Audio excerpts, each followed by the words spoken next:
बोले शंकर भगवान की जय। शिव महापुराण के प्रथम खंड का 18वां अध्याय। ब्रह्मा जी ने कहा, हे नारद, शिव गणों के ऐसे वचन सुनकर यमदूत लज्जित होकर यम के पास गए तथा उन्हें सब हाल विस्तार पूर्वक कह सुनाया।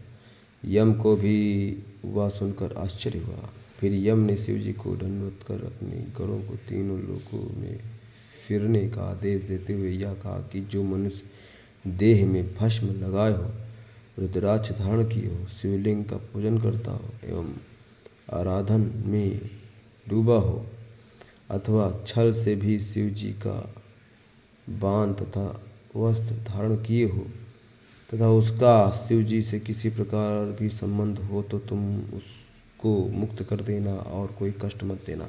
यमराज ने शिव जी की स्तुति करते हुए कहा, फिर कहा, हे सदाशिव, आप मेरे पापों को क्षमा कर दीजिए, क्योंकि यह अपराध मुझसे अज्ञान में ही हुआ है। इस प्रकार बहुत स्तुति करने के पश्चात यमराज चुप हो गए।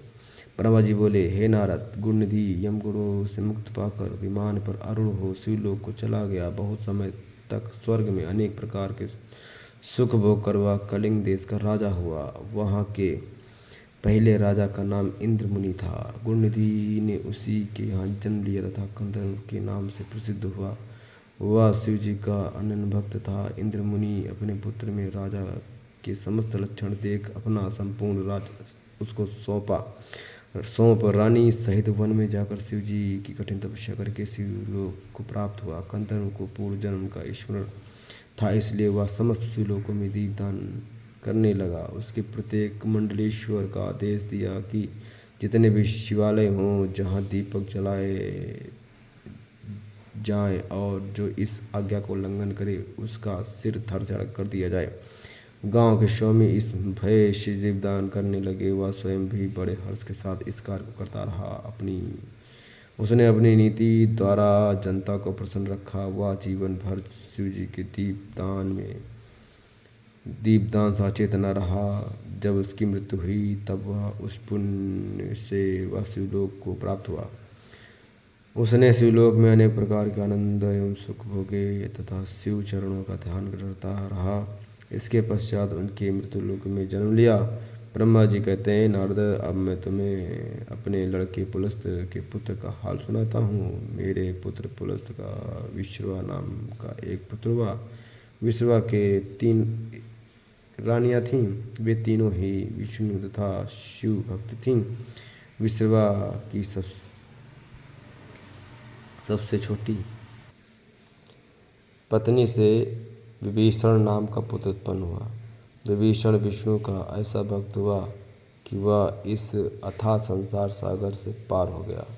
विश्रवा की मझली पत्नी से 2 पुत्र रावण और कुंभकर्ण तुम्हारे शाप के फलस्वरूप उत्पन्न हुए। वे दोनों ही शिव के भक्त बनकर अनेक प्रकार के संसारी भोग विलासों में लिप्त हो गए।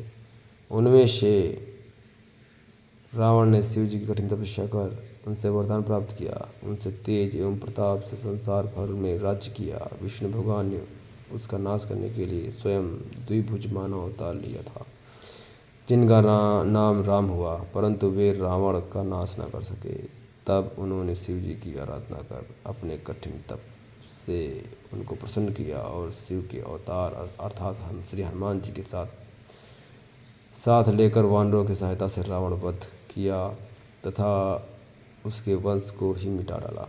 विश्रवा की सबसे बड़ी पत्नी का नाम छठतिला था।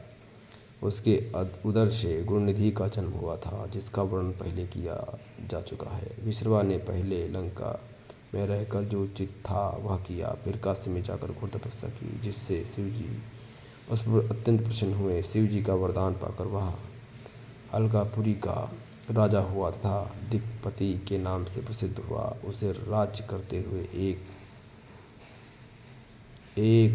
कल्प व्यतीत हुआ। जब धनवाहन कल्प का आरंभ हुआ उस समय विश्रवा ने तमाम तपस्या आरंभ की। उसने दीपदान की संपूर्ण विधि कंठस्थ करके उसमें बहुत ध्यान लगाया। अस्तु वह काशी में कठिन तपस्या करने लगा और हृदय के नेत्र खोल कर उसने शिव जी के दर्शन प्राप्त किए। अपने हृदय को ब्रह्म ज्ञान से पूर्ण कर उसने मन को शांत कर लिया और उसी स्थान पर शिवलिंग की स्थापना करके षोडशोपचार द्वारा उसकी पूजा की। पूजा करते करते विष्णु के शरीर का रक्त एवं मांस सूख गया, केवल चर्म तथा हड्डियां ही शेष रह गईं। ऐसी कठोर तपस्या करते 100 करोड़ वर्ष समाप्त हो गए। उसकी ऐसी कठिन तपस्या को देखकर शिवजी पार्वती सहित विष्णु के पास पहुंचे और वर मांगने के लिए कहने लगे। इसी के साथ 18वां अध्याय समाप्त होता है।